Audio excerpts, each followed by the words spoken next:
మంత్రి నారాయణకు కాకాని గోవర్ధన్ రెడ్డి సవాల్ విసిరారు. నారాయణ కాలేజీలో ప్రత్యేక కమిటీతో తనిఖీలు చేయించేందుకు సిద్ధమా అని ఛాలెంజ్ చేశారు. డిఎస్సీలో అక్రమాలపై ప్రశ్నిస్తే వేధిస్తున్నారని మండిపడ్డారు. అందుకే చంద్రశేఖర్ రెడ్డికి సంబంధించిన కాలేజీలపై దాడులు చేశారని చెప్పుకొచ్చారు. ఎన్ని వద్దు నారాయణ గారు, మీరు రాష్ట్ర స్థాయి మంత్రిగా పనిచేసేటువంటి వాడివి. నీకు నేను ఒక ఛాలెంజ్ విసురుతున్నా. నువ్వు నీ కాలేజీలు ఎక్కడెక్కడైతే నడుపుతున్నావో, నెల్లూరు జిల్లాను తీసుకుందామా, ఎక్కడ తీసుకుందామా, వాటికున్న అనుమతులు ఏంటి, నీకున్నటువంటి ప్లే గ్రౌండ్ ఏంటి, నీకున్నటువంటి పార్కింగ్ ఫెసిలిటీ ఏంది, నీకున్నటువంటి స్ట్రెంగ్త్ ఎంత, నువ్వు ఏ కాలేజీ దగ్గర పర్మిషన్ తీసుకొని బిట్లుగా ఎక్కడెక్కడ నడుపుతున్నావు, వీటన్నిటి మీద పారదర్శకంగా నువ్వు సూచించినటువంటి, నువ్వు నియమించుకున్నటువంటి వ్యక్తుల ద్వారా కాకుండా ఏదైనా ఒక కమిటీలాగా ఏర్పాటు చేసి, ఒకవేళ ఈ జిల్లాలో ఉండేటువంటి అన్ని అఖిలపక్షంలాగా ఏర్పాటు చేసి ఈ జిల్లాలో ఉండేటువంటి అన్ని కాలేజీలని పరిశీలించడానికి నువ్వు సిద్ధమా? ఆ ఛాలెంజ్ని నువ్వు స్వీకరిస్తావా?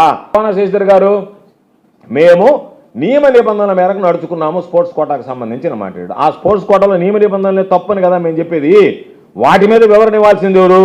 విద్యాశాఖ మంత్రి ఇస్తాడా లేదా ముఖ్యమంత్రి గారు ఇస్తారా అని అడిగితే అవన్నీ పక్కన పెట్టి మేము మీకు సమాధానం చెప్పంగానే మీరు నడిపేటువంటి విద్యా సంస్థల మీద దాడులు చేస్తామనేటువంటిది మీ సమాధానమా? అదే మీరు చెప్పదలుచుకున్నది. దాని ద్వారా మీరు ఏం సందేశం ఇవ్వదలుచుకున్నారు?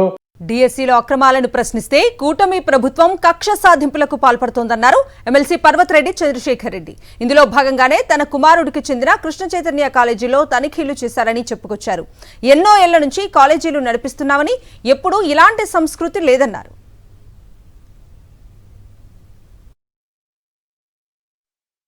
డిఎస్సి విషయం గురించి అందరికీ తెలిసిన విషయమే.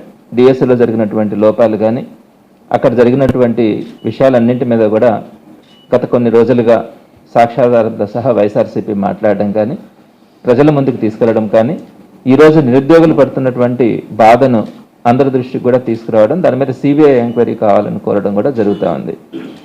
ఈ సందర్భంలో 2 రోజుల క్రితం కృష్ణ చైతన్య ఇన్స్టిట్యూషన్స్కి సంబంధించి నెల్లూరులో 6 జూనియర్ కాలేజీలు ఉన్నాయి కృష్ణ చైతన్యకి.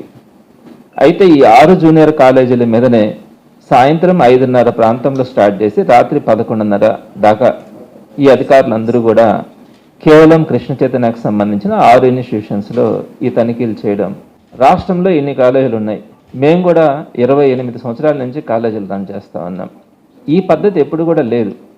ఈ విధంగా అన్ఎక్స్పెక్టెడ్గా రావడం, అర్ధరాత్రి దాకా కూడా ఇన్స్టిట్యూషన్స్ని తనిఖీల పేరుతో వెరిఫై చేయడం, ఇలాంటిది జరగలే.